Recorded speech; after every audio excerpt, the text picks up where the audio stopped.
ભારતના ચૂંટણી પંચ નવી દિલ્હી દ્વારા હાલ મતદાર યાદી ખાસ સઘન સુધારણા કાર્યક્રમ જાહેર કરવામાં આવ્યો છે,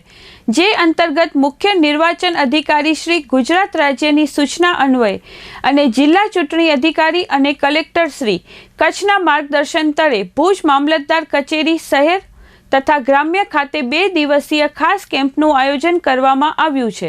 જે હેઠળ આજે તારીખ 29ના પ્રથમ દિવસે બહોળી સંખ્યામાં મતદારોએ કેમ્પનો લાભ લીધો હતો। આજરોજ ભુજ મામલતદાર કચેરી ગ્રામ્ય તથા શહેર બંને ખાતે યોજાયેલા કેમ્પમાં મતદાર યાદી ખાસ સઘન સુધારણા કાર્યક્રમ અન્વયે બાકી રહેતા મતદારો જેઓને ગણતરી ફોર્મ મળેલ ન હોય અથવા ગણતરી ફોર્મ પરત આપવાનું બાકી હોય તેવા મતદારોને ગણતરી ફોર્મ ભરવા સને 2002ની મતદાર યાદીમાંથી પોતાનું કે માતા પિતા દાદા દાદીનું નામ શોધવા અને ભરેલા ગણતરી ફોર્મ સ્વીકારવા સહિતની કામગીરી કરવામાં આવી હતી।